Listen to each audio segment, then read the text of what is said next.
너 근심 걱정 말아라. 주 너를 지키리.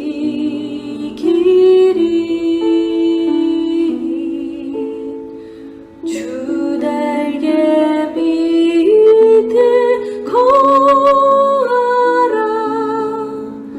주 너를 지키리.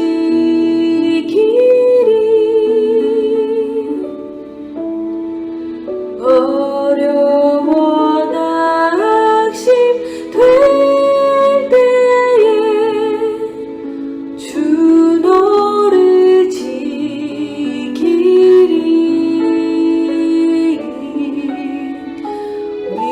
위험한 일을 당할 때 주 너를 지키리. 주 너를 지키리. 아무 때나 어디서나 주 너를 지키리. 늘 지켜주시리.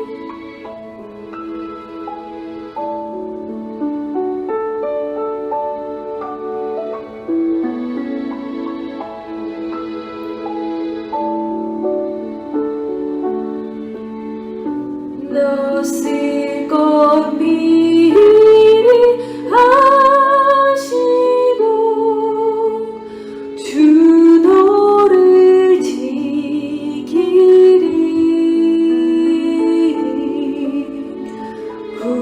구하는 것을 주시며 주 너를 지키리.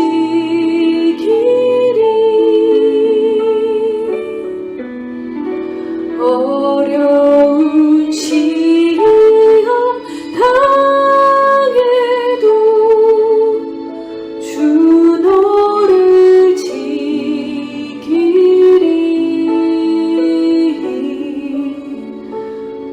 구주의 품에 거하라. 주 너를 지키리.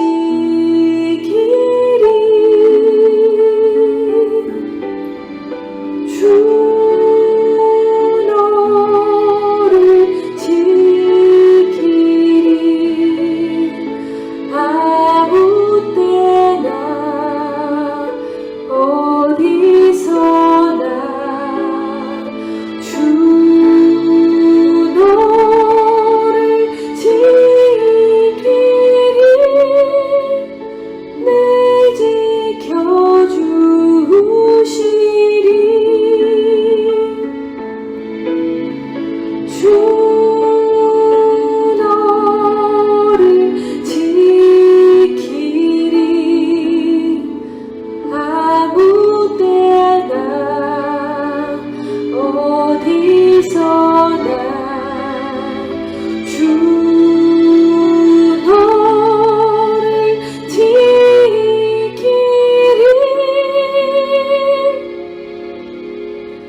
늘 지켜주시리.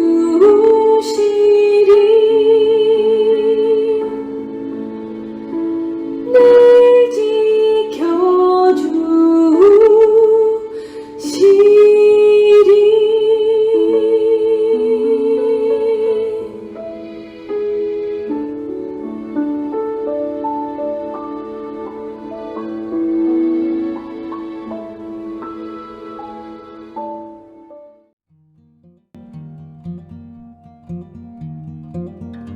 인여대학 학생 여러분 잘 지내고 계시리라 믿습니다. 날씨가 서늘해졌는데 이제는 감기에 조심해야 될 때가 됐습니다. 오늘은 마태복음 7장 21절 말씀을 가지고 함께 은혜를 나누려고 합니다. 마태복음 7장 21절입니다.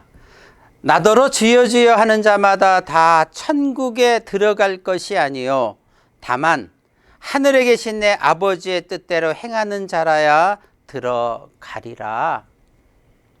제가 어느 날 기도원에 갔더니요, 거기에는 조그만 개울들이 있었습니다. 그 개울물에는 많은 돌들이 있었는데 제가 조그만 돌을 하나 집어들었습니다. 왜 그 돌을 집어들었냐 하면은 다른 것들은 다 둥글둥글한 돌이었는데 그 제가 집어든 돌만은 유독 모난 부분들이 많이 있었던 돌들입니다.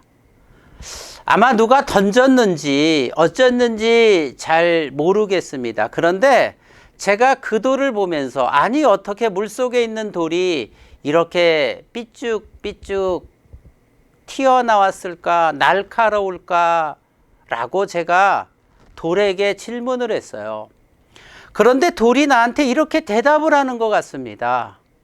나는 이렇게 뭐가 많이 나 있어도 물을 흘려보내는 데는 방해는 되지 않는다라고요. 저는 그 돌을 생각해 보면서 나는 어떤가, 하나님 안에서 이제 목사가 됐다면 내 마음도 둥글둥글해져야 될 것 같은데 아니 물이 흐르는 것을 방해하고 있는 그런 신앙의 모습은 아닌가.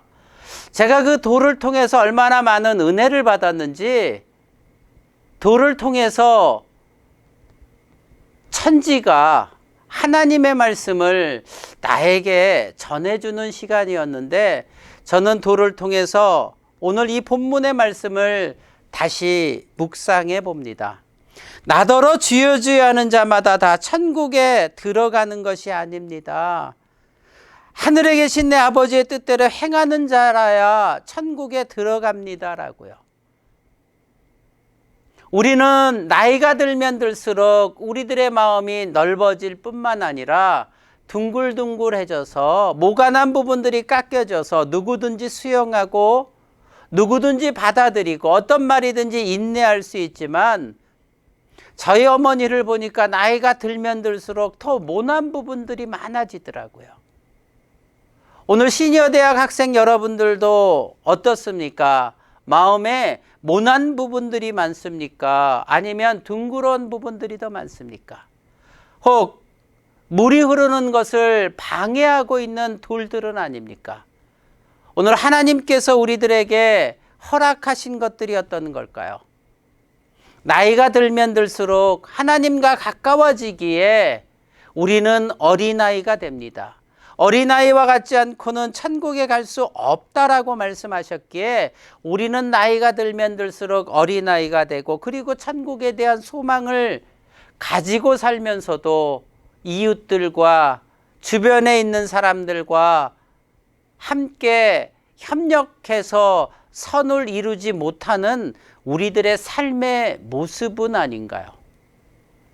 주여 주여 하는 자마다 천국에 다 들어가는 것이 아님을 기억한다면 우리는 이 땅에 사는 동안에 아버지 하나님이 기뻐하시는 뜻, 그분의 뜻대로 사는 것임을 기억하고 나는 용서하지 못하고 나는 받아들이지 못하는데 하나님이라면 어떻게 할 것인가 라고 하는 생각으로 그 일을 다시 돌아본다면 우리는 그것들을 인정하고 또 용납하고 그리고 그것들을 받아들일 수 있지 않을까요?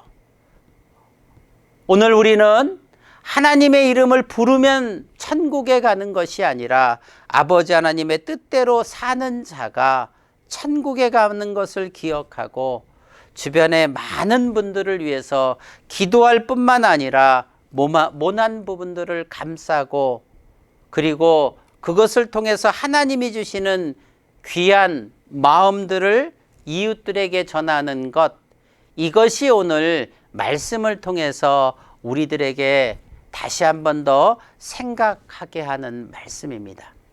그렇게 살아가는 저와 여러분들이 되기를 주님의 이름으로 축복합니다. 기도하겠습니다. 하나님,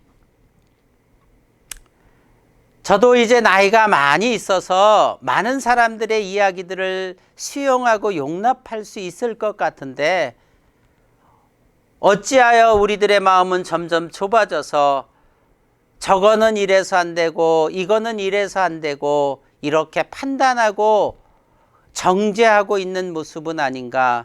하나님 말씀을 통해서 오늘 우리들을 돌아봅니다.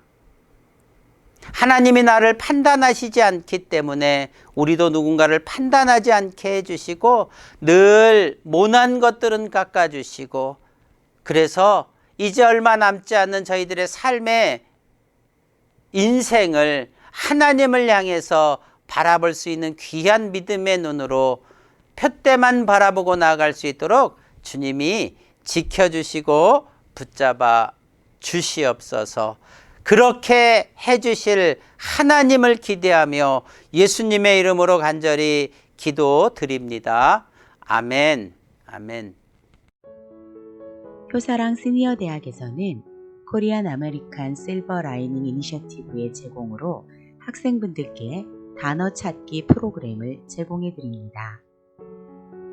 구독을 원하시는 분들은 kaslyorg@gmail.com 혹은 효사랑 선교회로 문의해 주시기 바랍니다.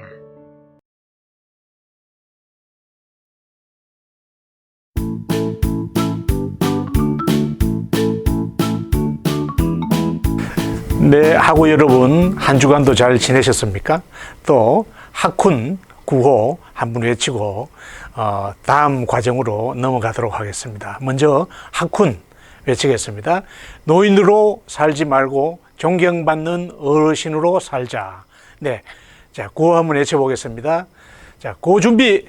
엿 모이자 배우자 본을 보이자 모이자 배우자 본을 보이자 모이자 배우자 본을 보이자. 엿. 예, 감사합니다. 수고하셨습니다.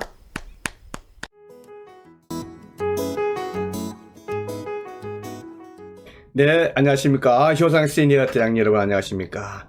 날씨도 선선해졌고요. 좋은 날씨입니다. 코로나만 없으면 참 좋은데 시대가 이렇습니다. 자, 우리 오늘 성경 공부 들어가겠습니다. 성경 파노라마요.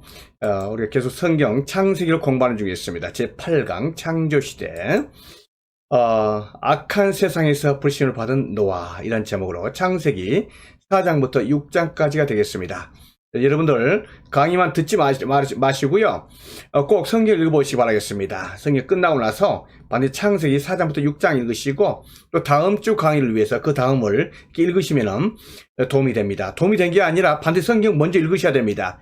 강의가 중요한 게 아니고 성경이 메인입니다. 성경 읽기 위해서, 성경을 이해하기 좋게 하기 위해서 이 강의가 존재한 것입니다. 반드시 꼭 성경을 읽어보시기 바라겠습니다. 우리가 지난주에 사탄의 유혹으로 말미암아 아담과 하와가 죄를 지은 것을 보았습니다. 유혹을 받고 생각이 들어가고 그 생각이 깊어져서 의도가 되었습니다. 유혹을 받았다는 게 죄가 될 수는 없습니다. 생각이 들었다고 해서 죄가 될 수는 없습니다. 그러나 그 생각이 계속해서 마음속에 남고 계획이 세워지고 의도가 세워지고 결국 마침내에 이렇게 행동으로 옮겨질 때는 범죄의 구성 요소가 되는 것입니다. 이렇게 해서 아담과 하와가 하나님을 버리고 하나님을 떠나서 사탄을 그들의 주인으로 섬기게 되는 반역적인 사건이 생기게 된 겁니다. 선악과가 배고파서 과일 하나 따먹은 그 죄가 아니라고 그랬죠. 하나님에 대한 반역적인 죄라고 그랬습니다. 이 일로 말미암아 하나님께서 경고하셨듯이 죽음이 찾아오게 되었습니다. 내가 먹는 날에는 반드시 죽으리라, 이렇게 하나님께서 말씀을 하지 않습니까? 그래서 죽음이 찾아왔는데 이 죽음이 이렇게 찾아온 거죠. 그래서 그들의 눈이 밝아져 가지고 자기들이 벗은 줄 알고 무화과나무에 불렸고 치마로 엮었더라, 죄의식이 들어가고죠. 그 다음에 인위적인 위장으로 가리게 됩니다. 죄가 죄를 낳고 거짓말이 거짓말을 낳고 인간의 가식적인 행동이 들어가면서 하나님을 떠나게 되고 하나님과 관계가 단절되어지고 정말 아름다웠었던 하나님과의 관계가 이제는 두려움의 관계로 이렇게 바뀌게 되는 거 아니겠습니까? 하나님을 피해서 숨는 것입니다. 그리고 나서는 하나님께서 주셨던 그 아름다운 그 부부 사이가 깨어지게 된 거 아니겠습니까? 인간관계가 단절되어지는 것입니다. 우리가 이거를 사망의 그림자 이렇게 볼 수가 있겠습니다. 결국 어떻게 된 겁니까? 그 아름다웠던 에덴, 그 행복했던 에덴, 그 복된 에덴이 불행의 에덴, 저주의 에덴, 죽음의 에덴으로 바뀌어지게 된 것입니다. 여러분, 자, 우리가 지난주까지 이걸 했었고요. 이제 그 이어서 하나님의 말씀을 살펴보도록 하는데, 죄를 지은 아담과 하와에게 마침내 정말로 상상할 수 없는, 상상하기 힘든 그런 어려운 문제들이 생기게 됩니다. 죄의 현상들이 생기게 됐죠. 한 번은 아담의 장남이었었던 가인과 차남이었었던 아벨이 하나님께 예배를 드리고 있었습니다. 가인은 땅의 소산으로 제사를 드리고 있었고요. 아벨은 양의 첫 새끼와 기름으로 드렸다 그랬습니다. 하나님께서 아벨과 그의 제사는 받으셨지만 가인의 제사는 받지 아니하셨다 말씀하셨거든요. 왜 그랬을까요? 하나님께서 가인은 그냥 나쁘게 생각하고 미웠었고 아벨은 그냥 좋아서 그랬을까요? 그게 아니죠. 하나님께서 아벨의 제사를 받으시고 가인의 제사는 거부할 때는 그 이유가 있는 것입니다. 하나님께 그 이유를 물어봐야 되고 또 공부해야 되고 알아야 되지 않겠습니까? 그런데 가인은 하나님께서 받으시지 않는 그 제사 그 자체, 왜 그런지 그 이유는 살펴보지도 않고 단지 그러한 것들 때문에 몹시 분해하고 진노했다 했습니다. 이러다가 마침내 어떤 일이 생겼습니까? 가인과 아벨이 밖에서 있을 때에 그 형이었던 가인이 말이죠. 아벨을 갖다가 공격했다 했습니다. 공격해서 영어에 보니까 Cain attacked his brother Abel 그랬습니다. attack 했습니다. 공격했다는 거죠. 그 진노가 그냥 극에 달해서 그 동생을 도저히 볼 수 없어 공격을 한 겁니다. 그 공격해서 마침내 어떻게 된 겁니까? 그 동생을 쳐 죽이는 이러한 현상이 생기게 된 것입니다. 무슨 이게 상황입니까? 최초의 살인사건이 생긴 겁니다. 그 최초의 살인사건도요, 형제지간에 생긴 문제가 있었습니다. 가인과 아벨, 그 아담의 가정에서 장남과 차남 사이에서 그 갈등이 형제지간에 살인사건으로 생겼던 거 아니겠습니까? 그 살인사건의 원인이 뭐였습니까? 예배에 대한 문제, 종교에 대한 문제였었습니다. 그리고 그것은 영적인 문제였던 걸 보게 됐죠. 우리가 여기서 잠시 살펴보도록 하겠습니다. 이 최초의 살인사건, 가인과 아벨의 살인사건은요, 형제지간 종교 문제 영적 전쟁이었는데, 이거는 현대에 있어서 모든 국제 분쟁이나 국가 간의 모든 문제를 갖다가 이거는 암축적으로 암시라고 있는 내용입니다. 무슨 뜻입니까? 이 형제지간의 문제는요, 세상의 모든 국제적인 문제는 사실 형제국가들입니다. 한 조상으로 말미암아 생기는 형제들 아니겠습니까? 알고 보면 다 이웃들이 있었고 다 흘러 다 한 조상을 섬기고 있는, 조상을 두고 있었던 그런 형제국가들입니다. 그런데 그런 전쟁 중에 있는 거 아니겠어요? 종교 문제 있었습니다. 뭡니까? 이 기독교와 이슬람, 지금 현재 가장 큰 전쟁이 이러한 것에서 파생된 거 아니겠습니까? 미국과 이스라엘과 유럽을 중심으로 한, 그리고 또 아랍 국가들 간의 관계, 이게 종교 문제입니다. 결국은요. 이러한 최초의 살인사건이 어떻게 된 겁니까? 현대까지, 그리고 마지막까지도 계속 같은 맥락으로 흘러가는 것을 우리가 보게 되는 거 아니겠습니까? 이 문제는 영적 전쟁입니다. 왜 영적 전쟁입니까? 여러분, 가인이 아벨을 죽였던 것은 단순한 살인사건이 아닙니다. 형제지간에. 그건 영적 문제가 개입된 거죠. 어떤 영적 문제였습니까? 하나님께서 사탄에게 앞으로 여인의 후손이 와서 이 사탄의 머리를 치고 패망하게 될 것을 말씀하셨지 않습니까? 사탄은 그걸 안단 말이죠. 그래서 사탄은 어떻게 해서든지 하나님의 사람, 여인의 후손이 이 세상에 태어난 것을 막는단 말이죠. 그래서 이 사탄은요, 하나님의 사람이 이 땅에 태어난 것처럼 보면 그 사람을 죽이는 것이 숨맞는 그러한 상황들 속에서 우리는 확인할 수가 있습니다. 이것도 마찬가지입니다. 가인의 아벨을 죽였던 것은 단순한 살인사건이 아니었습니다. 그거는요, 바로 사탄의 후손이 앞으로 태어날 하나님의 후손을 죽이는 같은 영적 전쟁에 해당되는 그러한 문제라고 볼 수가 있겠습니다. 우리가 그러한 관점에서 성경을 풀어가고 현대적인 모든 상황을 풀어가야 됩니다. 이러한 상황 속에서 우리가 한 가지 살펴보기를 원하는 것은요, 가인의 그러면 제사가 뭐가 잘못됐습니까? 가인은 뭐가 문제 있었습니까? 먼저 가인이 문제였던 것은 뭐냐면 재물이 문제였습니다. 재물. 어떤 면에서 그런가요? 가인은 하나님께 제사 드릴 때 그의 곡식으로 예배드렸다 했습니다. 그러나 아벨은 뭘로 했습니까?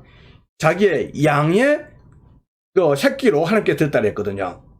여러분, 하나님께서 아담에게 앞으로 제사는 어떻게 드려야 될 것인지를 말씀해 주셨다는 우리가 그 힌트를 어디서 잡을 수 있습니까? 바로 옷이었습니다.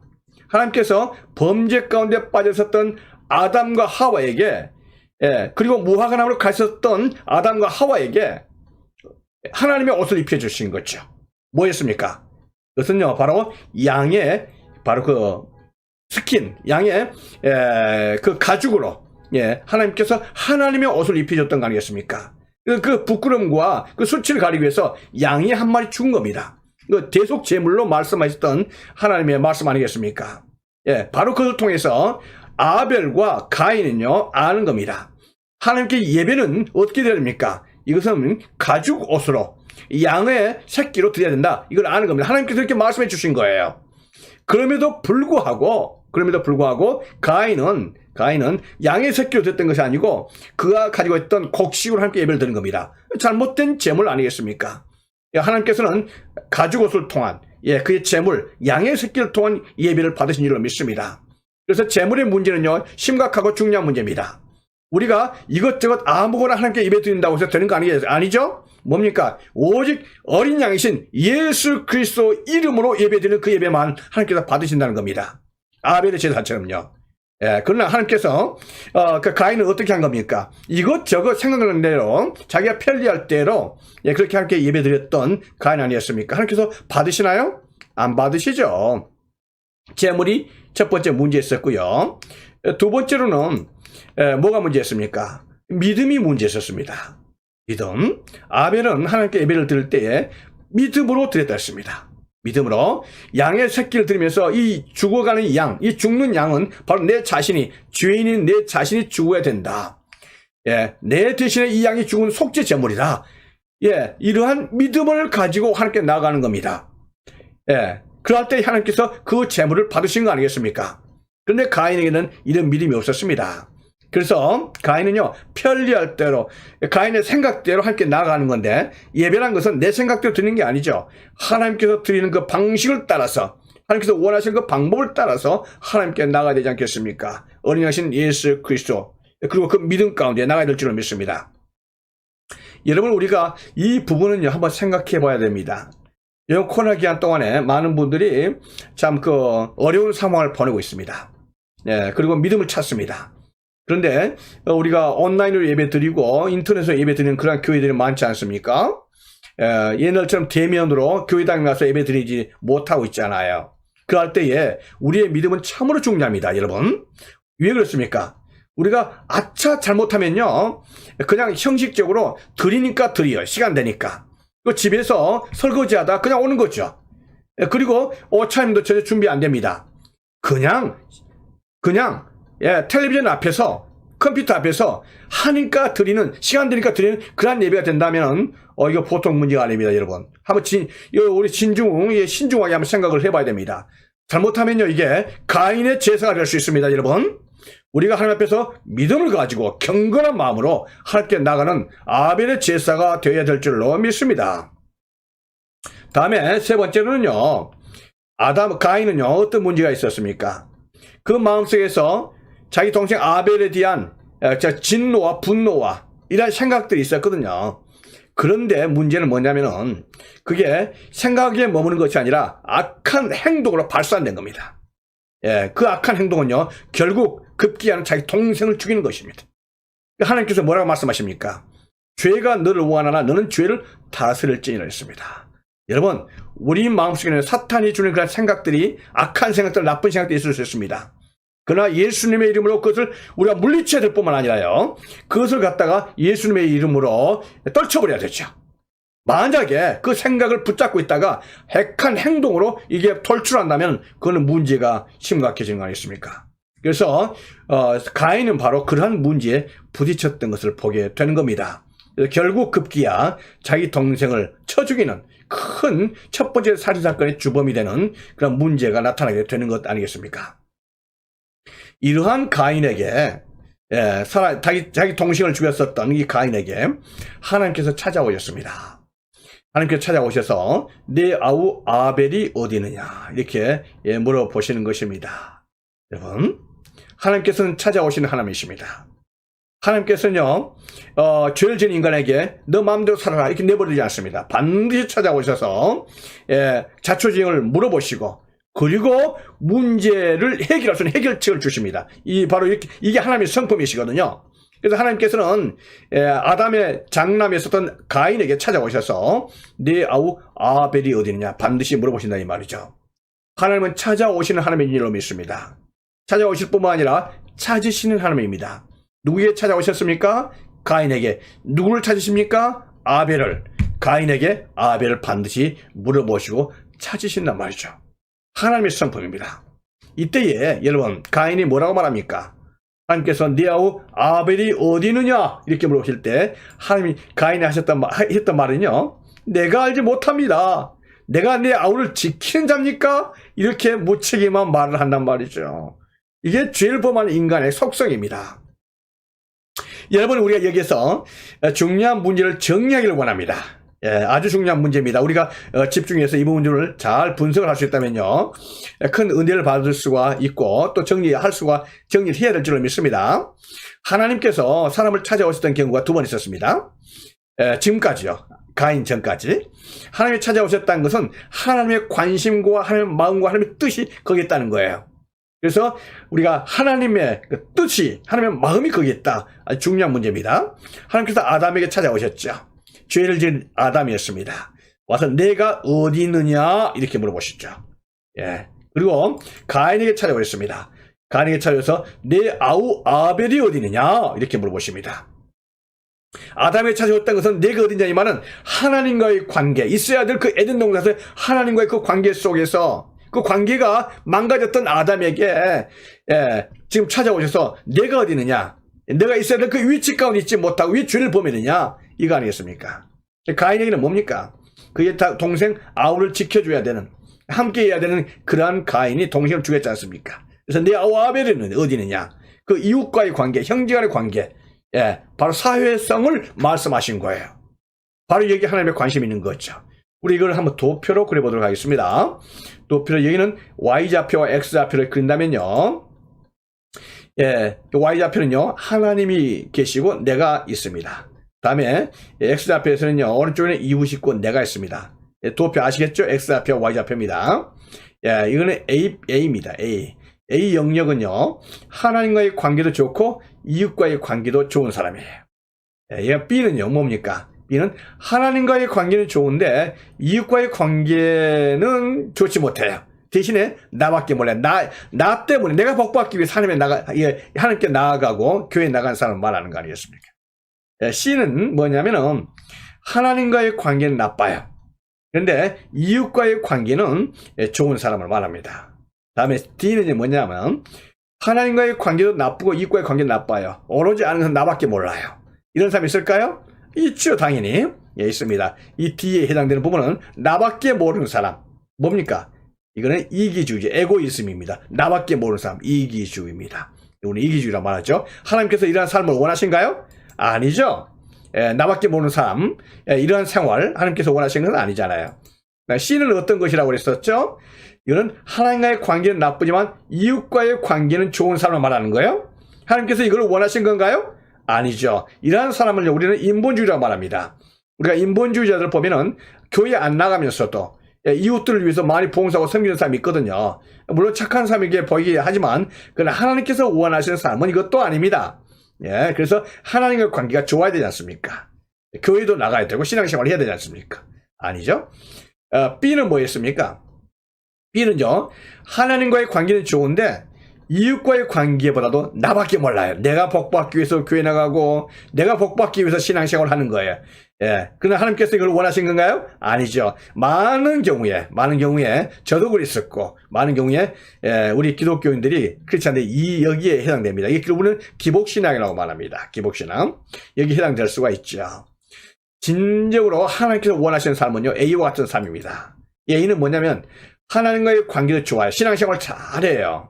예, 그러면서 이웃들을 잘 섬기고 봉사하고, 예, 그런 것입니다. 이게 하나님께서 원하시는 바로 하나님 나라의 생활입니다. 제사장 나라의 생활입니다. 하나님께서 바로 우리를 이러한 삶을 살도록 하기 위해서 부르신 거예요. 아담은 하나님과의 관계가 좋았어야만 되는 거예요. 가인은요, 하나님과의 관계가 좋아했을 뿐만 아니라 이웃과의 관계, 그의, 누굽니까? 그의 동생과 그의 이웃과의 관계가 좋았어야만 되는 겁니다. 이게 바로 하나님의 관심이고 하나님의 마음이고 하나님의 뜻입니다. 여러분들 이 도표를 잘 분석할 수 있다면 여러분 굉장히 중요한 부분을 발견하게 되는 것입니다. 이 부분을 한번 스치고 지나가면서 들어야 될 그런 내용이 아닙니다. 깊이 묵상해야 되고 또 이걸 갖다가요 우리가 가능하다면 그려가지고 테이블 앞에 이렇게 붙여놓고 언제나 이걸 묵상할 수 있어야 됩니다. 그렇게 해보시기를 바라겠습니다. 또 우리가 이런 관계 속에서 살펴볼 게 있습니다. 10계명을 한번 보도록 하죠. 10계명 1계명부터 4계명까지는요 하나님과의 관계입니다. 그렇죠? 네, 하나님과의 관계입니다. 그것은 하나님과의 관계입니다. 하나님과 나와의 관계입니다. 10계명 제5계명부터 10계명까지는요 이웃과의 관계입니다. 제5계명 내 부모를 공경하라. 그때부터 마지막 10계명까지는요 이웃과의 관계를 하나님께서 정리해 놓으신 거예요. 예, 그것은 바로 이러한 관계죠. 이웃과의 나와의 관계입니다. 10계명은요 하나님 나라의 헌법입니다. 하나님의 관심과 하나님의 뜻이 그 속에 있는 것을 보게 되는 거예요. 그래서 하나님께서 우리에게 원하시는 것은 하나님과의 관계도 좋을 뿐만 아니라 이웃과의 관계도 좋은 그 삶, 바로 10계명을 정하시고 하나님 나라의 그 헌법을 말씀하시고 계시는 거예요. 이게 하나님께서 우리를 부르신 부르심인 줄을 믿습니다. 내가 거룩하니 너희도 거룩할지어다 하신 하나님의 뜻이 여기는 거예요. 결국 이 십자가입니다. 10계명입니다. 예수님께서 우리에게 이루시고자 했던 삶이 바로 이 십자가 안에 이루어지고 있는 것을 보게 되는 것입니다.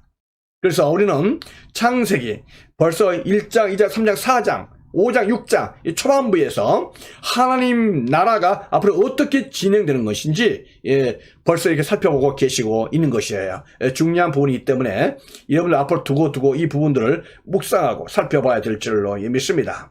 평안한 시간 되시기를 바라겠습니다. 안녕히 계십시오. 감사합니다.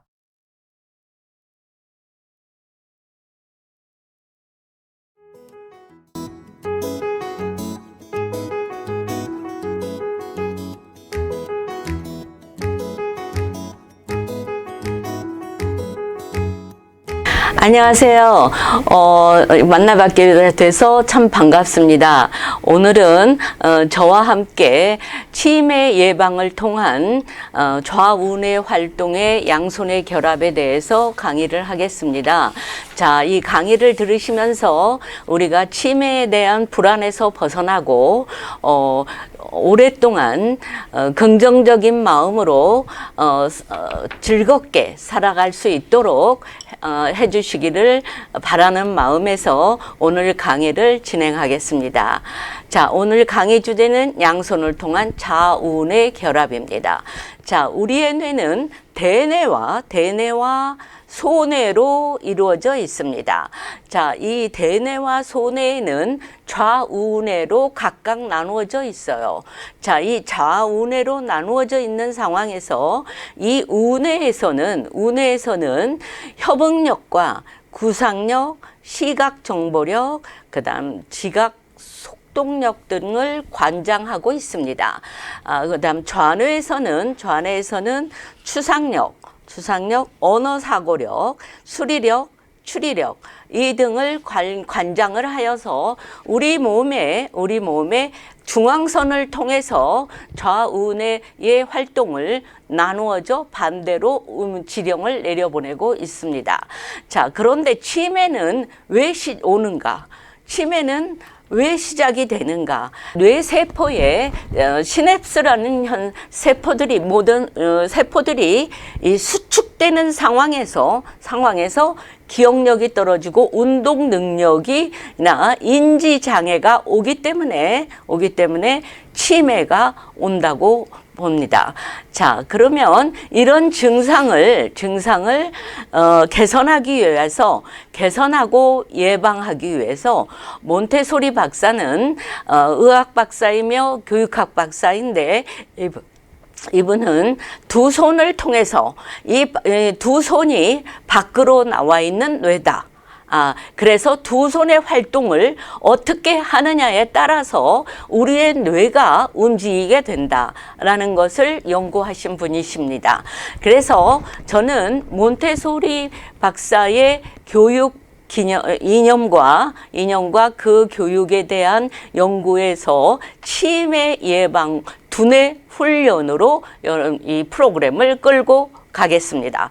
자, 인간의 뇌가 구조적으로 형태와 크기가 똑같은 두 방구로 되어 있습니다. 좌뇌와 우뇌. 그런데 이 두 개를 다 각각 다른 활동을 하는데 이거를 연결해 주는 뇌량이 있습니다. 이 좌측 뇌와 우측 뇌의 가운데 보면은 꼬불꼬불한 이 뇌량이라는 거 하는 부분이 있는데 이 뇌량은 많은 세포들이 엉켜서 섬유다발로 연결돼 있습니다.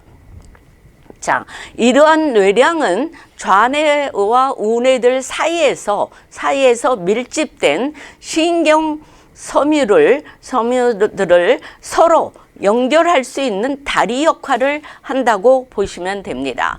그러면 우리가 이 연결되는 이 부분에 있어서 이 뇌량을 튼튼하게 하는 훈련을 해야 됩니다.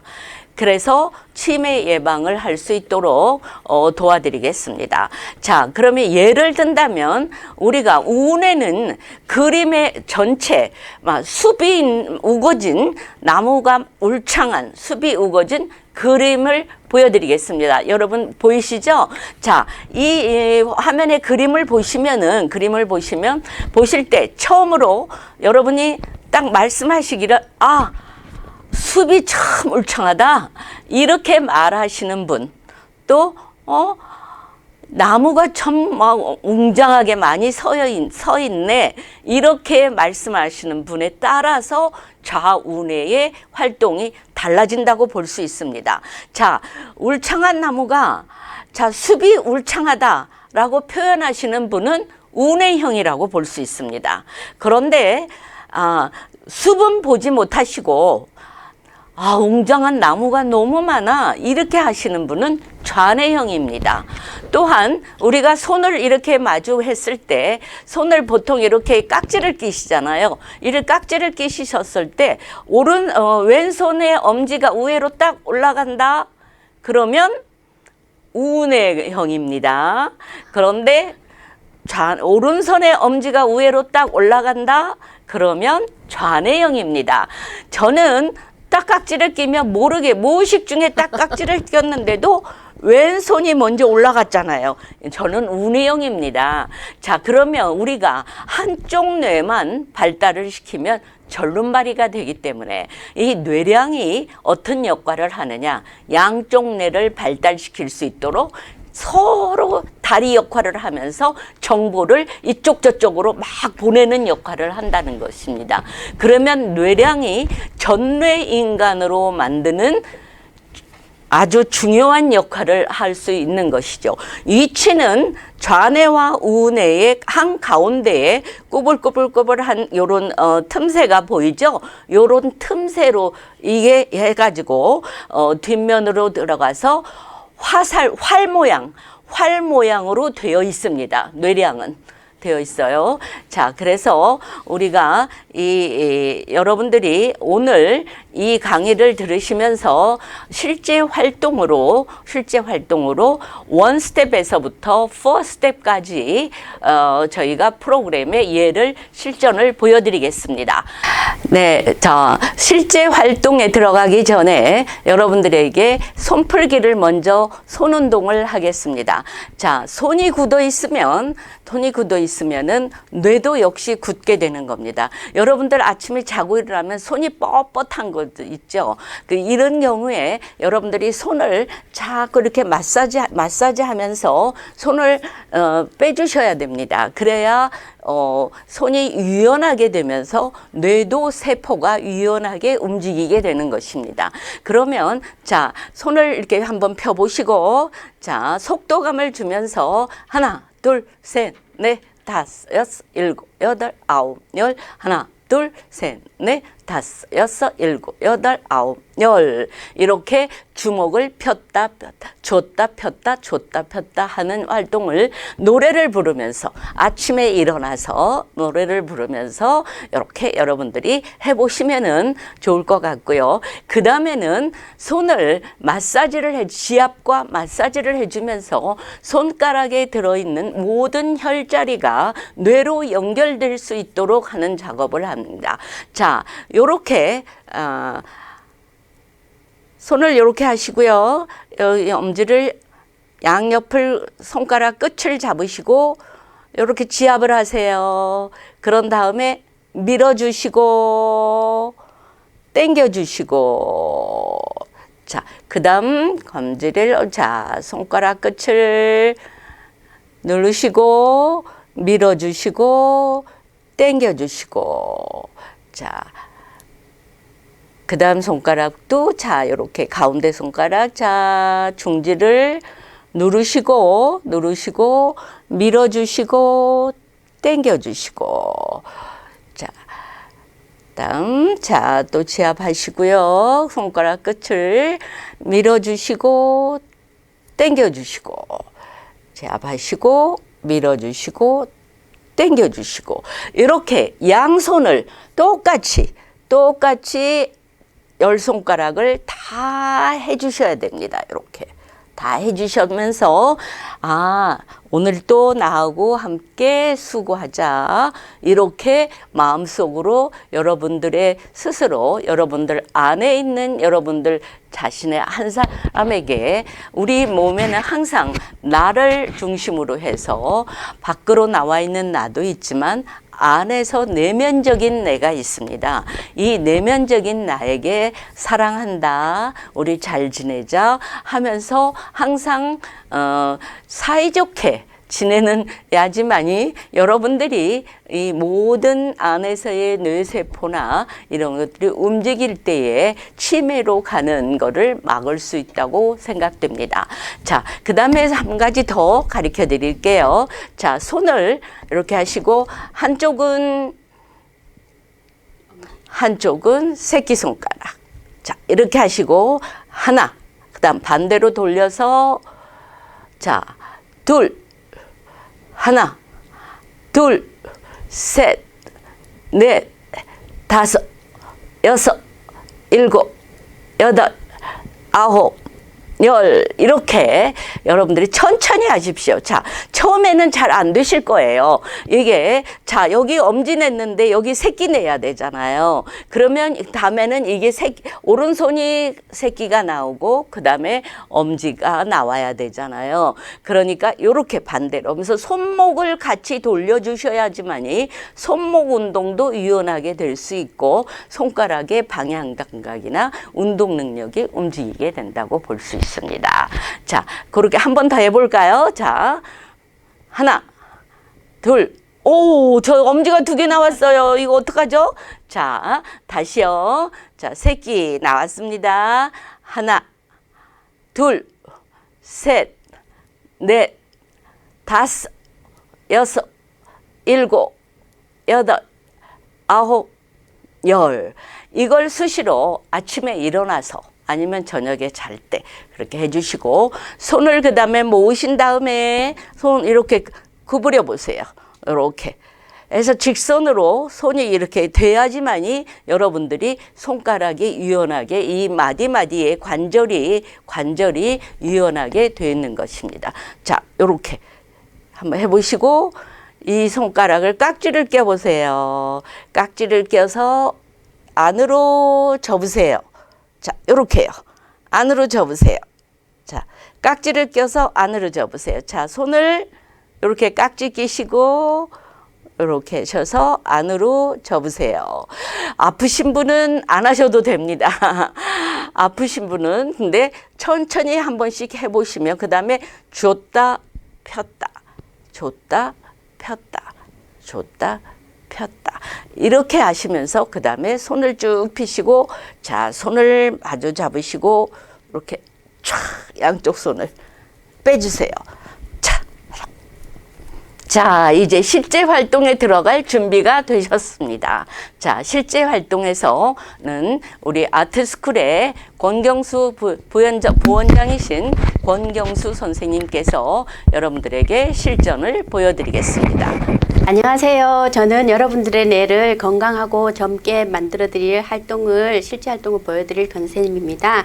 먼저 그리기 활동을 1단계에서부터 4단계까지 실시하겠고요. 준비물은 A4용지 종이 하나랑 또 빨강, 파랑 색연필 한 자루씩이 필요해요.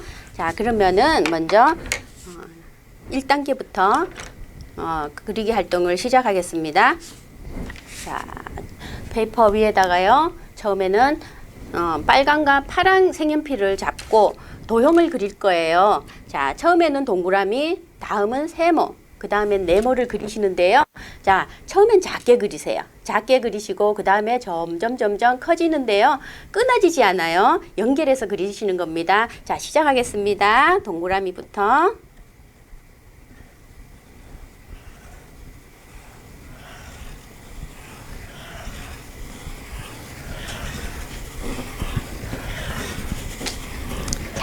다음은 세모.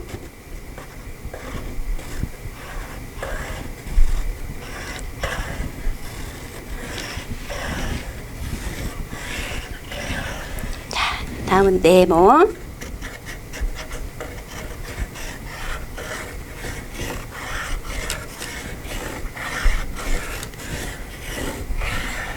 네, 이렇게 하여서 1단계 선 그리기 왼쪽과 오른쪽을 동시에 실시하였습니다. 자, 다음은 2단계 활동하겠습니다. 자, 2단계도요, 페이퍼가 필요해요. 자, 빨강, 파란색 색연필을 들고요. 이번에는 같이 또 동그라미, 세모, 네모를 그리실 건데요. 처음에 동그라미 작게 먼저 그려주세요. 그런 다음에 처음 그린 동그라미 속에는요, 색칠을 해줄 거예요. 그 다음에는 두 번째 라인을 그려주시고요. 그 다음은 세 번째 라인도 그려주세요. 세 번째 라인을 그린 다음에는 컬러를 다 해주시고요. 또 네 번째 라인까지 그려주세요. 이렇게 해서 동그라미, 세모, 네모 그리기 활동을 하겠습니다. 자, 동그라미부터 하겠습니다.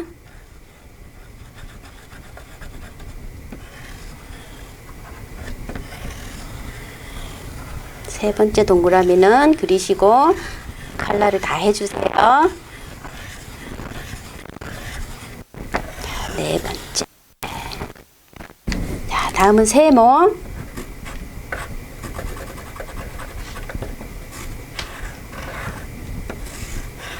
자, 세 번째는요. 자, 인사이드를 다 컬러를 해주셔야 합니다.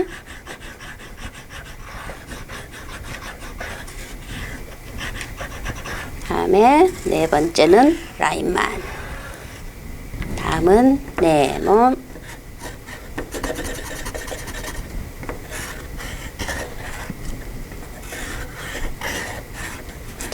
세 번째는요, 컬러 해주시고요. 네 번째. 자, 이렇게 해서 두 번째 단계 실시하였습니다. 자, 다음은요, 세 번째 단계를 해보겠는데요. 세 번째는 여기 그림 자료가 있어요. 자, 그림 자료에 보시면은요, 여기 빨주노초 파남보 예쁜 친구들이 있거든요. 그 친구들 아래로 자 또 다른 그림 자료들이 있는데요. 여기에는 위에처럼 이렇게 완성되지 않는 부분이 있어요. 자, 여기는 오른쪽이 완성이 되어 있지 않고요. 자, 여기 빨간 친구는 또 오른쪽은 완성되어 있는데 왼쪽이 완성되어 있지 않죠. 자, 이렇게 보시면 오른쪽, 왼쪽, 오른쪽, 왼쪽 비어 있는 부분들이 있어요. 자, 그러면 여기서 굉장히 중요한 포인트가 있어요. 자, 오른쪽에 친구가 완성이 되어 있으면 왼쪽을 완성해야 돼요. 왼쪽이 비었기 때문에 왼쪽을 완성하는데 왼쪽은 어떤 손으로 하냐 하면은요, 오른손으로 완성을 하는 거예요. 그리고 왼쪽에 친구가 있어요. 왼쪽에 완성된 친구가 있으면 오른쪽을 완성하셔야 돼요. 오른쪽을 완성하기 위해서는요, 왼손으로 그림 그리기를 하시고 색깔을 칠해 주셔야 되거든요. 자, 그럼 빨간 친구를 먼저 해보겠습니다. 여기 빨간 친구는 지금 왼쪽에 완성이 되어 있죠. 그러면 제가 왼손으로 오른쪽을 완성해 줄 거예요. 라인을 그려주시고요. 다음에 컬러도 해주세요.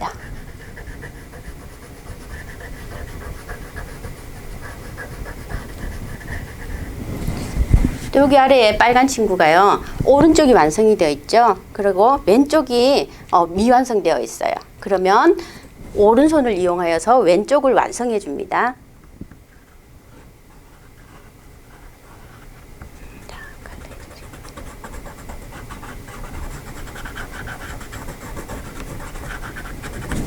자, 여기에 지금 노란 친구도 있고 연두 친구도 있고 초록 친구도 있고 파란 친구들도 있어요. 이렇게 많은 친구들을요, 오른손과 왼손을 번갈아 가면서 다 완성해 주시면 됩니다. 자, 이것이 3단계 세 단계 활동이었습니다. 다음은 4단계를 실시해 보겠습니다. 4단계에는요, 또 스웨터가 많이 있네요. 여러 모양의 스웨터도 있고, 또 조끼 모양의 옷도 있고, 옷들이 있어요. 근데 여기 또 위에 보시면은 여러 패턴들이 있죠. 여기에는 동그라미, 또 여기는 다이아몬드, 여기는 V, 여기는 작게 보이지만 또 닷 그림이 있고요. 여기는 스트라이프, 줄무늬가 있어요. 이 패턴들을요, 옷을 그려서 완성하셔서 패런까지 완성해 주기예요. 자, 첫 번째 그림을 보시면은요, 아까 레인보우 친구들처럼 왼쪽이 미완성이 되어 있어요. 오른쪽만 스웨터가 완성이 되어 있고 왼쪽이 비어 있으니까, 자, 왼쪽이 미완성일 때는 오른손으로 완성을 해줘야 되죠. 자, 오른손으로 따라서 그리시고요. 자, 이 초록의 옷은 이렇게 동그라미 패런이 있어요. 자, 동그라미 패런이, 이게 지금 중앙으로 봤을 때 동그라미가 되려면 왼쪽에도 그려주시고 오른쪽에도 그려주시고, 자, 여기 중앙에 동그라미가 또 하나 있죠. 자, 동그라미 그려주시고, 여기 또 동그라미를 미완성되어 있는 동그라미를 마저 그려주시고요. 또 여기도 그려주시고, 여기도 똑같은 모양으로 동그라미를 그려주셔서, 자, 멋진 옷이 완성이 되었어요. 자, 똑같은 또 동그라미가 있는 패런이 있는 옷이 여기 아래에 있죠. 자, 이 옷은요, 오른쪽은 완성이 되어 있고 왼쪽이 지금 미완성이에요. 그러시면은 왼쪽 손으로 완성을 시켜 주셔야 됩니다. 자, 왼손으로 그리시고요.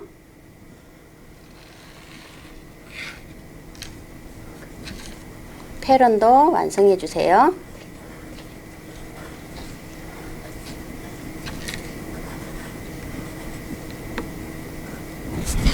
네, 이렇게 옷을 이렇게 완성을 하시고 패런까지 완성을 해 주시는 게 이게 4단계 활동입니다. 자, 이렇게 1단계에서 4단계까지 활동을 통해서요, 여러분들의 뇌가 정말 건강해지고요, 또 아주 젊게 변하시고 있는 겁니다. 자, 계속해서 이렇게 한 번으로 끝내지 마시고 활동을 집에서 해주신다면은요, 점점 저희가 뇌가 활발하게 활동을 하여서 정말 건강한 뇌를 가질 수가 있어요.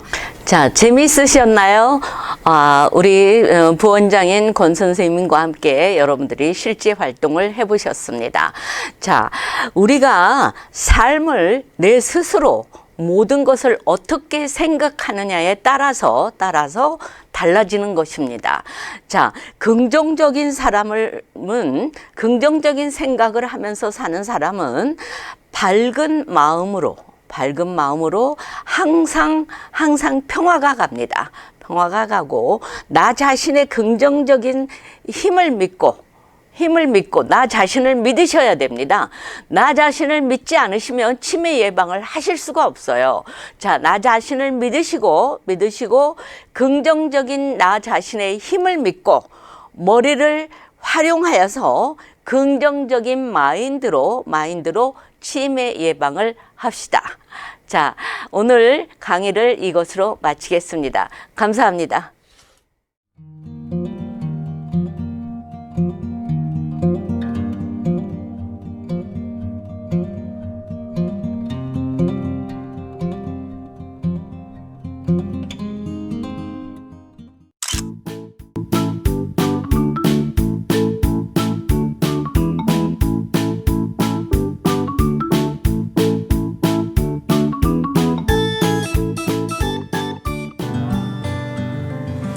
안녕하십니까. 저는 인터내셔널 패시픽 유니버시티의 하워드 리 총장입니다. 오늘부터 방송을 통해서 법률 강의를 시작할 것입니다. 여러분, 법률 강의 그러면 졸린데 TV 드라마나 하지 뭘 법률을 하는가. 법률은 굉장히 어렵다 생각하고 멀리 생각해요. 여러분, 그런데요, 법은요 우리 생활이거든요. 우리 생활에 그냥 신발 같은 거예요.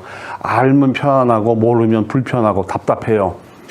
그동안 우리가 특히 남의 나라에 와가지고 살면서 법을 하나도 모르고 그래도 잘 먹고 잘 살았어요. 크게 복 받은 거죠. 엄청나게 복 받은 겁니다. 그러니까 이제부터는 법을 좀 공부하시면서요, 법이 어렵다라는 생각을 하지 마세요. 법 재밌어요. 법이 잘 알고 나면 얼마나 재밌게요. 어떤 분이 이렇게 얘기하시더구만. 제가 지금 성대모사 한 거예요. 그런데 법이 왜 필요하고 중요하냐 하면요, 아주 적게는 법이란 게 이제 스몰 클레임부터 시작을 할 수가 있어요. 작은 금액, 아주 적은 금액인데 굉장히 속상한 경우가 많거든요. 남들처럼 뭐 몇만 불, 몇십만 불 아니고요. 조그만 금액인데도 속상한 경우 있어요. 제가 나가서 상담하는 어느 여성단체가 있어요. 그 여성단체에 어느 분이 할머니가 찾아오셨어요. 힘들게 여기서 무료 법률 상담한다고 그래서 찾아오셨다고 그러는데 내용인즉슨 집이 사진관을 하는데 아들과 며느리와 손주들이 전부 다 디즈니랜드 구경을 간답니다. 근데 할머니는 집에 계시라고, 집에 계시다가 오늘은 사진관 문 안 여니까 그냥 사진 찾으러 오면 그 써있는 대로 돈만 받고 주세요. 이러고 갔네요. 할머니가 뭐 내용을 아나요? 어떤 사람이 찾아왔어요. 이름 대니까 40불 이래요. 40불이네요. 돈을 받고 사진을 줬는데 이 양반이 현금을 안 가져왔네요. 체크도 받죠? 할머니가 체크가 뭔지 알 게 뭐예요? 예, 받아요. 무조건 받는 데니까 받았어요. 그런데 이 못된 사람이 그 40불짜리 수표를 부덜 냈네요. 부덜 냈는데 문제는 며느리가 매일 도대체가 어머니는 뭐 도움 주시는 일이 뭐예요? 도대체가 뭐 이렇게 수표나 부도난 수표나 받고 나면 뭐 어떻게 살려고요? 와, 며느리 시집살이가 아주 극심하네요. 옛날에는 시어머니 시집살이라고 그랬는데 요즘 시어머니 시집살이 하는 집은 없어요. 며느리 시집살이 하죠. 그래서 며느리는 자꾸 뭘 도움을 주느냐고 후박하지요. 내가 지은 죄는 있지요. 아들은 또 아들대로 도대체가 어떻게 일을 하길래 어떻게 해요. 부도수표 낸 놈이 잘못이지. 받은 할머니가 무슨 죄 있어요. 이 할머니가 이걸 받기 위해서 변호사무실에 전화만 하면 금액이 40불인데요. 그럼 더 이상 시간도 끌지도 않고 끊어버리죠. 한인회 찾아갔더니 법률 상담은 안 한대죠. 너무나 고민하다가 그 여성단체에서 법률 상담 안 되는 얘기를 듣고 버스를 2번 갈아타고 찾아오셨네요. 그런데 한여름에 이 할머니가 오셨는데요. 40불짜리 수표가 붙어나서 이걸 받아야 되는데요 하는데 이 할머니 이거 안 받아들였다가는 스트레스 받아서 돌아가실 것 같더라고요. 아니면 이런 거 물어보러 여기저기 다니다가 교통사고라도 나면 어떻게 해요? 큰 사업하는 사람들 몇십만 불짜리 수표 묻어난 거나 이 할머니 40불짜리 수표 묻어난 거나 무게는 같은 무게지요. 그래서 그 문제를 해결해 드린 적이 있는데요. 아이고, 액수 크다 작다 따질 거 없어요. 내 손가락 끝에 박힌 가시는요 매우 아파요. 그 가시를 뽑아야 살아요. 그런데 뽑는 방법을 모르거든요. 우리가 법을 몰라서는 안 됩니다.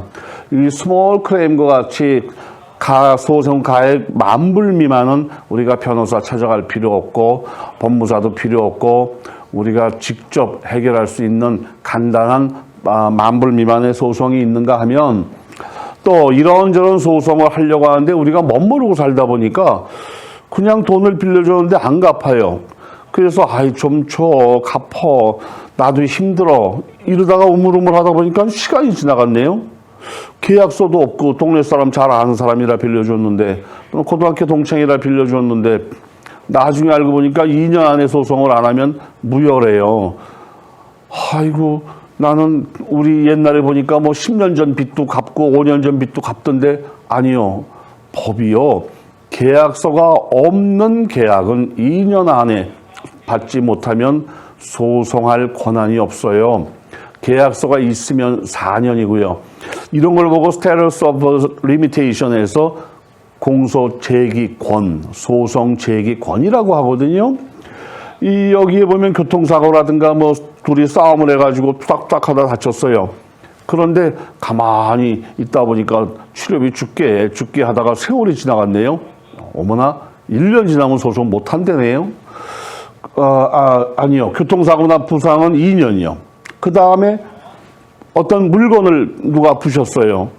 그래서 그 물건은 프로퍼티 데미지라고 하는데 1년이 지나면 소송 못 하고요. 행여나 좀 이뻐질까 해가지고 성형외과에 가서 수술을 받았네요. 그래서 이 얼굴도 수술하면 최진실 되는 줄 알고 송혜교 되는 줄 알고 했더니 뭐 똑같아요. 그래가지고 의사 보고 아니 어떻게 똑같아요 했더니 아니 좀 있어야지요. 뭐가 좀 아물고 뭐 이래야지 시간이 돼야 되지. 그래가지고 시간을 이리저리 끌고 뭐 했는데 한 1년 지난 다음에 아니 똑같잖아요. 그리고 쌍꺼풀 수술한 건 왜 쌍꺼풀도 어떤 때는 되고 어떤 때는 안 돼요 했더니 그 1년 지나니까 의사가 원판 불변의 법칙도 몰라요. 원판은 안 바뀌어요 이러네요. 그럼 내가 뭐하러 돈 들여서 고치려고 했어요. 의료소송 이거는 1년 지나면 소송을 할 수가 없어요. 그러니까 이런 등등 뭐 또 은행 관련된 소송 1년 안에 해야 되고요. 여행 간다고 뭐처럼 갔다가 너무 흥분해가지고 호텔에다가 시계 두고 왔네요. 결혼 반지 두고 왔네요. 이거 3개월 지나면 청구할 수가 없어요. 그러니까 이런 것들을 알고 살면 큰 손해를 안 볼 수 있다는 거죠. 그러니까 이런 것들 때문에도 우리가 법을 공부해야 돼요. 그것뿐인가요? 우리는 이민자들이잖아요. 이민자들인데 어떻게 이민법도 몰라요? 전혀 몰라요. 어떤 사람이요, 이제 이민법 강의를 하다 보니까 한 사람이 훌쩍훌쩍 막 속상해해요. 아니, 왜 이렇게 속상해해요? 제가요, 이런 걸 좀 미리 알았더라면 한국에서 이민 올 때 부장으로 왔는데 평생 소원이 이사 한번 해보고 상무 한번 해보는 건데 하필이면 미국 간다 그러니까 상무 발령이 났대요. 꿈에 그리던 그 자리인데 지금 안 가면 영주권 취소된다고 그래가지고 상무 하루도 못 해보고 왔다는 겁니다. 그런데 사실은 그런 경우에 re-entry permit이라는 것이 있어요. 재입국 허가. 해서 우리가 어떠한 중요한 일이 있을 때는 한국에 나갔다가 또는 중국에 어떠한 사업차 나갔다가 2년 동안 안 들어와도 돼요. 2년 만에 들어오면 되거든요. 그걸 모르고 지금 당장 안 들어오면 큰일 나는 줄 알고 서둘러 들어왔는데 아이고 너무 아깝습니다. 상무로 제가 퇴직을 했더라면 퇴직금도 많고 그동안 꿈에 그리던 그 자리에 한번 앉아보고 오는 건데 이런 경우도 있었고요. 또 뭐 그것뿐이 아니에요. 이민에 관련된 많은 법들을 못 모르고 있다가 강제 추방당하는 사람도 있고요. 속상한 경우 많잖아요. 뭐 우리 저 할머니 할아버지들은 고향에 좀 자주 가고 싶은데 고향에 갔다가 좀 있다가 왔더니 이민국에서 꼭 공항 들어올 때 이렇게 자주 다닐 것 같으면은 영주권 이제 뺏겠습니다. 또 뭐 이렇게 공갈 협박을 하네요. 아니 그래서 못 가고 아유 좀 한 몇 달 쉬었다가 왔으면 참 좋겠는데 이런 경우는 리엔트리 퍼밋을 받아가지고 나가면 돼요. 그러니까 법은 어쨌든 알아야 돼요. 이런 법 저런 법을 좀 알면 굉장히 편리하게 살 수가 있죠. 법을 모르고 그래도 그동안 참 잘 살았어요. 그렇죠? 법도 하나도 모르고 살았는데 이제부터는 아셔야 돼요. 왜 알아야 되나요? 오래 살 거거든요. 이제는요. 옛날에는 노인 되면 흔히 하는 소리가 내가 살면 얼마나 살아. 아이고 그런 양반들 치고 빨리 떠난 양반 내가 못 봤어요. 공항에서 만나면 꼭 이제 가면 마지막이지 언제 또 보겠어. 그래놓고는 미국 왔다가 가시면서 딸네 집에 왔다 가면서 이번이 마지막이지 뭐 언제 또 오겠어. 그리고 12번 오시대. 이젠 더 오래 살아요. 100살 시대거든요. 100세 시대인데 지금 60인 사람이 100세 되는 40년 후에는요. 100세 시대 아니에요. 그때는 120세대예요. 그때 가가지고 우리가 이 나이를 먹어서 뭐 또 다 이런 얘기 안 되거든요. 우리가 그동안 우리는 이민자들이니까 취업한 사람보다는 내 비즈니스 한 사람이 많아요. 힘들게 사업을 했는데 사업이란 게 그래요. 하다 보면요. 잘 되는 사람보다는 안 되는 사람이 훨씬 많거든요. 미국의 통계가 한국도 똑같아요. 이런 것은요. 사업을 시작했으면 2년 안에 80%가 망한대요. 통계가 그렇습니다. 그러니까 무슨 사업을 시작했다. 잘 될 가능성보다는 안 될 가능성이 훨씬 크죠. 그런데 안 돼서 그 빚을 갚느라고 애를 썼어요. 애를 쓰다 보니까 세월은 지나갔고 착하게 있던 와이프도 아내도 빚독촉이 하도 많으니까 슬그머니 나가버렸어요. 이런저런 문제들이 많은데 이럴 때에는 파산이라는 제도도 좀 잘 활용해서 파산이 뭐 빚 떼어먹고 뭐 빚잔치 하자는 게 아니에요. 정부가 대신 갚아줄 테니 당신은 빨리 재기하세요. 재기해야 세금도 내고 종업원들도 채용해서 올바른 경제 활동할 거 아닙니까? 그래야 국가도 이롭죠. 그래서 파산제도도 잘 이용해야 되는데 그런 걸 알았나요? 파산제도가요. 챕터 7이라는 것이 있고 챕터 13이라는 것이 있어요. 챕터 7은 내 재산 다 내놓을게요. 내 부채 다 없는 걸로 해주세요. 재산이 많으면 안 되겠죠. 재산 하나도 없어. 당신 재산 얼마나 돼요? 한 2,000불 될래나? 3,000불 될래나? 그 재산을 다 내놓고 부채 다 없던 걸로 해주세요. 부채는 얼마나 되는데 뭐 얼마 안 돼요. 한 50만 불 될래나? 뭐 이런 분들이요. 근데 그 50만 불 언제 갚아요? 못 갚아요. 50만 불까지 안 가고도요. 크레딧 카드 빚이 어떤 사람들 파산하러 온 사람들이 그래요. 파산이요. 이거 해야 될까요? 말아야 될까요? 얘기해 보세요. 제가요. 크레딧 카드가 뭐 많지도 않아요. 한 7, 8개 되는데 그럼 다 총액을 합하면 얼마나 될까요? 뭐 많지도 않아요. 한 7, 8만 불 되는데 여보세요. 그거 엄청 많은 거예요. 크레딧 카드 빚이요. 7, 8만 불 되면은요. 갚을 수 있는 사람이 아무도 없어요. 못 갚아요. 열심히 한 달에 그냥 그 월급 다 반 뚝 잘라가지고 한 2,000불씩 갚아도 3년 갚으면 이제 다 갚았나 보다 하고 보면 그대로 남아있어요. 그 3년 동안 뭔가 이자, 페널티, 또 페널티에 또 페널티 이래가지고 못 갚는 빚이에요. 그러면 얼른 파산을 하고 다시 일어나야지요. 빨리 일어나야지요. 근데 그런 것을 몰라서 갚느라고 애를 썼는데 결국은 갚지도 못하고 가정도 깨지고 몇 년 후에는 결국은 빚쟁이 소리 듣는 걸 이러고 힘들게 살았거든요. 이러면 안 되죠. 파산은 그래서 챕터 7이 있고 챕터 13이 있어요. 13은 뭔가 하면 챕터 13인데 나도 제법 가진 게 있단 말이죠. 집도 있고 사업체도 있고 시골에 이 다음에 나이 먹으면 농장이나 해볼까 하고 땅을 샀는데 사실은 그 땅은 잘못 산 거예요. 웬 사막의 땅은 90%가 한국 사람이 주인이에요. 제발 필요 없는 땅 좀 팔지 마세요. 되지도 않는 땅 사막에 몇 년 후에 여기 LA 공항 들어온대요. 몇 년 후에 뭐가 들어온대요. 근데 옛날에 우리가 한국서 살 땐 그랬거든요. 동네 조그만 시골에 학교만 하나 들어와도 와, 땅값이 그냥 팍팍 오르고 뭐 우체국 하나만 들어와도 와, 땅값이 그냥 엄청나게 오르는 걸 우리가 보고 살았기 때문에 미국 와서도 그런 줄 알고 몇 년 후에 공항 들어온대요. 몇 년이요? 100년에도 안 들어와요. 그 사막 땅을 그냥 거기다가 그걸 팔아가지고 많은 사람들이 사막 땅을 샀어요. 에이고, 그러세요. 속상해하지 마시고 나중에 못 쓰면 내 자식들이 잘 살겠죠. 내 자식도 못 쓰면 아이 손주가 살겠죠.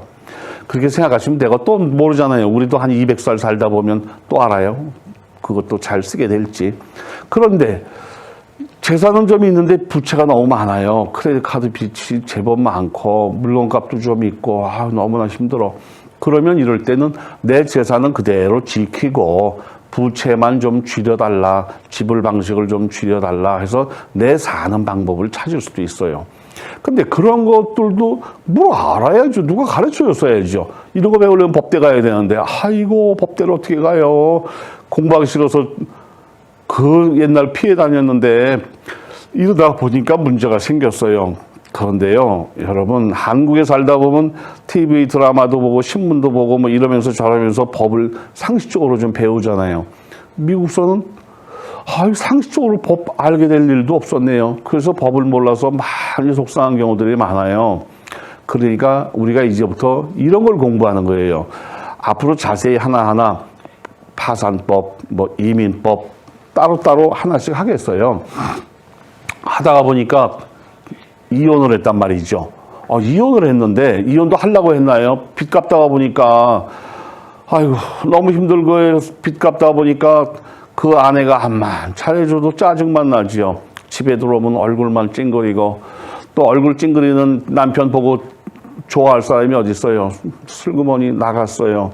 또 나간 사람도 있지만 아이고 옆에서 대한민국이 여러분 이혼율이 세계 1위예요. 대한민국이 이혼율이 세계 1위인데 미주 교포들은 대한민국보다 이혼율이 더 높아요. 그러니까 여기는 세계 1위보다 더 높은 건 뭘까요? 문제 한번 내볼까요? 마라톤을 해요. 막 사람들이 뛰어요. 뛰는데 앞에 가는 사람이 2등이야. 그 2등을 내가 드디어 제꼈어. 그럼 나는 지금 몇 등일까요? 2등 가는 사람을 젖혔어. 내가 2등보다 앞장서. 그럼 나는 몇 등일까요? 그럼 이 중에 많은 사람들이 2등이요.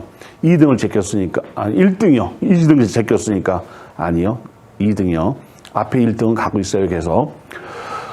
그게 중요한 건 아니고, 이 친구가 자꾸, 너 나와. 왜 그러고 살아.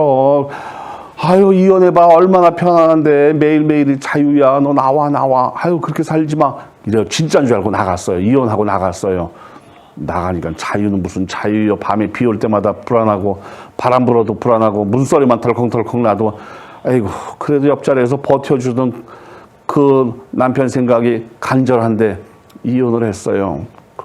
이혼만 하면 무슨 큰일 생기는 줄 알고 송중기 같은 애들이 그냥 죽자 살자 오는 줄 알고 장동건이 같은 남자가 죽자 살자 오는 줄 알고 이혼했네요. 했더니 오긴 뭘 와요. 쓸만한 사람들은 이미 다 결혼했고 꼭 정신 나간 놈들만 하루 종일 골프 치다 저녁 때 되면 여자가 번 돈으로 술이나 마시는 놈들만 찝쩍찝쩍 되는데 그렇게 또 살 수는 없잖아요. 그런데 그래서 애도 그냥 내가 혼자 키우면서 살았어요. 다 산 다음에 나중에 보니까 양육비 안 주면 정부에서 대신 내주는 데도 있대요. 소셜 세큐리티 오피스 가서 양육비 못 받았어요. 그럼 내준다는데 누가 그걸 가르쳐 줬어야지요. 내가 얼마나 힘들게 일했게요. 힘들게 일했는데 나중에 알고 보니까 좋은 방법이 있더구만. 그것도 몰라서 못 받았어요. 그리고 사실은 양육비 돈이 없어서 못줘 해서 저 불쌍한 인간 그렇겠지 하고 안 받았거든요. 나중에 알고 보니까 저는 잘 먹고 잘 살대요. 양육비 안 주면요. 여러분 검찰청에 가서 고발하면 그 남편 잡혀가요. 그런 것도 몰랐단 말이죠. 그래서 이렇게 저렇게 있는데 앞으로 이제 우리가 가정법에 대해서도 자세히 해야지요. 가정법 하면 일종의 이혼법이에요. 그런데 가정법을 해서 뭐 이혼법을 배워서 이혼 잘하면 뭐 어떡할 건데요. 아유, 이혼 누가 하고 싶어 하는 사람이 어디 있어요. 어쩔 수 없어서 하지요. 제가 상담하는 데 갔더니 어떤 사람이 그 노트에다 이제 적어놔요. 상담 결과를. 어느 주인가 가서 봤더니 어제 30대 중반의 여성이 와서 이혼 상담을 했습니다. 상담 내용, 남편이 돈벌이도 안 하고 밤낮 술이나 마시고 도박이나 하고 나를 그렇게 때려요. 더 이상 살 수가 없어요. 이혼을 원합니다. 상담 처리 결과, 상담원이 대답해 준 거예요. 처리 결과. 그 밑에 뭐라고 썼느냐. 교회 나가세요. 그리고 기도하시고 목사님과 상의하세요. 이게 처리 결과예요. 앞으로 하지 마세요. 하지 마세요. 이런 거나 상담할 것 같으면 하지 마세요. 여보세요. 이혼하려고 하는 사람이 취미로 하는 사람이 어디 있어요. 전부 다 어쩔 수 없어서, 정말 어쩔 수 없어서 기도요? 10,000번도 더 했어요. 아이고, 우리 엄마만 있었으면 상담이라도 좀 이런저런 신세 한탄이라도 좀 해볼 텐데 엄마도 없고, 친정 오빠라도 있으면 한데 아이고, 얻어맞는 아니더라도 좀 어떻게 상담이라도 해볼 텐데 그것도 없잖아요. 그래서 물어 여기 상담 기간까지 찾아왔더니 한대는 소리가 기도하세요. 교회 나가세요. 아유, 그렇게 하지 마세요. 제발 그러지 마세요. 올바른 길을 가르쳐 주세요. 어차피 어쩔 수 없는 선택이라면 다시는 이혼 안 할 수 있도록 좀 받을 수 있는 거 받고 좀 좋은 길을 해줄 수 있도록 제대로 당신들이 공부하세요. 그리고 상담하세요. 이랬던 적이 있는데, 여러분, 이혼에 관한 법이고 가정법은요, 아이의 양육권, 양육비, 그리고 방문권, 그리고 재산 분할권, 위자료, 이런 거 등등을 결정하는 법이에요. 그리고 이혼한 사람들은요, 어떤 사람들은 그래요. 우리는 이혼하고 친구로 만나기로 했어요. 아이고, 그렇게 친구로 다정하게 살 것 같으면 이혼은 왜 해요? 그냥 살지. 이혼하는 사람들이 가장 좋은 방법은요, 서로 안 보는 방법이에요. 안 만나는 것이 최선입니다. 옛날에는 이혼하면 남이라고 그랬는데 요즘은 이혼하면 왼수예요, 왼수. 그래서 접근 금지 명령이라는 것이 있어요. 내가 살고 있는 곳, 내가 나가는 직장, 내 자동차, 내 자식이 다니는 학교 안에 100야드 이내에 오지 마라. 100야드 이내에 들어왔다는 것만으로 체포돼요. 체포되는데 그건 법정 모독죄라고 하거든요. 굉장히 엄합니다. 오랫동안 징역살이 해야 돼요. 그래서 이런 것 등등을 내가 알고 있어서 내가 권리를 찾는 겁니다. 이혼한 남편이 껄핏하면 한 번씩 찾아와가지고 나 죽게 됐어. 그동안 번 돈 좀 줘. 이래가지고 그 돈 또 뜯어다가 도박장 가는 녀석도 있고요. 이래저래 힘들게 해요. 아이고, 한 번은 게 제일이에요. 그냥 열심히 사시고 다시 만날 때에는 그런 사람 만나지 말고. 그래서 가정법도 제대로 알아야 되고요. 우리가 가정법만 제대로 알아도 아이고, 가정법 잘 알아서 뭐 이혼 전문가 되려는 거 아니에요. 다시는 이혼하지 말아야죠. 그런데 다시는 이혼하지 않으려면 뭔가를 확실하게 결론을 냈어야 돼요. 그래서 그런 것 때문에 우리가 가정법도 이제 하나씩 공부할 거고요. 공부하다 보니까 뭐 그때마다 법을 변호사한테 찾아가니 너무 돈은 많고 동네 사람한테 물어보니까 올바르게 가르쳐 주는 사람이 또 하나도 없어요. 법을 좀 알았으면 좋겠는데, 이러면 법무사라는 직업도 있어요. 우리 지금 공부하다가요, 이 공부한다고 그래가지고 변호사 되거나 법무사 되는 건 아니에요. 근데 해보니까 법도 이 정도라면 조금 전문 지식을 공부해도 괜찮지 않을까요? 근데 내 나이에 변호사 되긴 어렵고, 여러분 그 나이가 몇 살인데요. 미국은요, 변호사 시험에 합격한 사람의 캘리포니아는 평균 연령이 37.8세예요. 나이들이 한국보다는 많아요. 그 다음에 요즘은 50대, 60대 변호사 시험에 합격한 사람이 신문에도 안 나요. 한국 같으면 59세, 63세에 변호사 시험에 합격했습니다. 그럼 그 사람 변호사 안 해도 돼요. 매일 TV에 나와가지고 여기저기 얼굴만 팔고 다녀도 돈벌이가 괜찮아요. 근데 여기는 안 그래요. 그런데 그건 좀 힘들어요. 좀 내 머리를 내가 아는데 내 머리가 그렇게 뛰어나지가 않아요. 그러면 조금 공부해서 법무사 할 수도 있어요. 법무사는 이제 서류로 법률 절차를 도와주고 서류 작성을 도와주는 사람을 말해요. 이런 거는 조금 몇 달 동안 그냥 공부하면 가볍게 공부하면 할 수 있어요. 그 공부해서 그 대신에 나이 먹은 다음에 은퇴하지 말고 끝까지 법무사로 남을 도와주면서 돈벌이도 하고 이러면 좋지 않겠어요? 왜 안 하는데요? 여러분, 법은요 피해 다니는 게 아니에요. 법은 이제부터 마주치세요. 우리가 지금부터 이제 법률 공부하면서 핑계김에 법을 공부해서 뭔가를 좀 얻으세요. 그동안 법률 공부하다 보면 참 그동안 법 하나 모르고도 잘 살았다. 여러분이 운이 좋아서 그래요. 그런데 그렇게 하지 마시고 이제부터 법을 좀 공부하면서 새로운 길을 가보세요. 그럴 때 좋은 직업에 법무사라는 것도 있어요. 그거 제가 하는 인터내셔널 패시픽 유니버시티에서 동영상으로 공부할 수 있어요. 여러분 타주에서도 공부할 수 있고, 이거는 한국어로 가르치니까 영어 못해도 되고, 좋은 방법이 있어요. 천천히 하세요. 몇 달 동안 법률 공부 좀 했다고 해서 크게 손해보지 않잖아요. 왜 가정주부들이 집에서 그냥 힘들게 사세요? 이런 공부라도 하시고. 나이 먹었는데 왜 그렇게 눈치 보면서 사세요? 이런 공부해서 남도 도와주시고 돈벌이도 하세요. 요즘 보니까 부인들이 남편 밥 안 해주는 걸 무슨 큰 자랑으로 알아요. 무슨 하루 3끼 밥을 해달라고 그러면 삼시세끼라고 그런다나요? 삼시세끼요.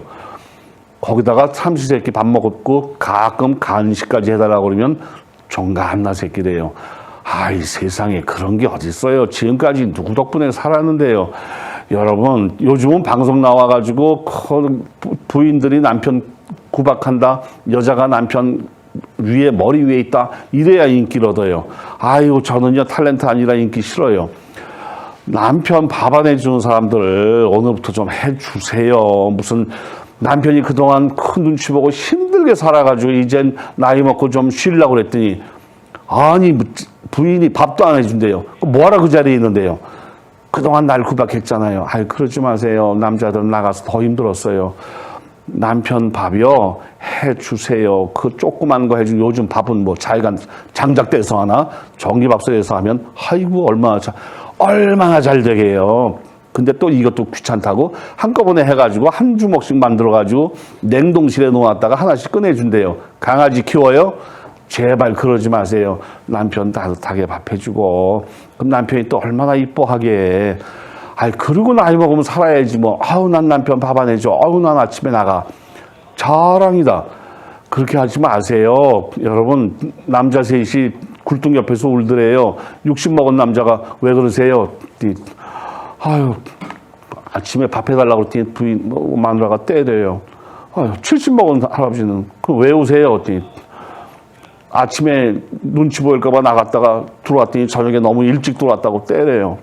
80 먹은 할아버지는 왜 그러세요? 아침에 눈 떴더니 때려요. 농담이지만 이런 농담 누가 만들었대니? 여러분, 그러지 마세요. 남편한테 좀 잘하세요. 그동안 힘들었잖아요. 방송만 틀면 부인한테 잘해야 된대요. 설거지는 제가 다 해요. 청소는 제가 다 하죠. 이런 놈들만 방송에 나와요. 저는 그렇게 못하겠어요. 남편한테 잘하세요. 잘하세요. 그리고 평화롭게 같이 살면 좋잖아요. 다음 시간에 얘기 또 할지도 몰라요.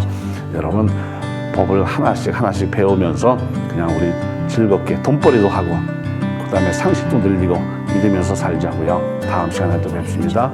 감사합니다.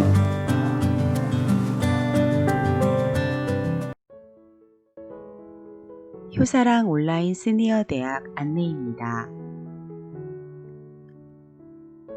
온라인 시니어 대학은 매주 화요일 미 서부 시간 기준 오전 10시에 유튜브에 업로드됩니다. 유튜브에서 효사랑 선교회 혹은 효사랑 시니어 대학을 찾아주세요. 좋아요와 구독 버튼을 눌러주시면 업로드되는 즉시 알림을 받으실 수 있습니다.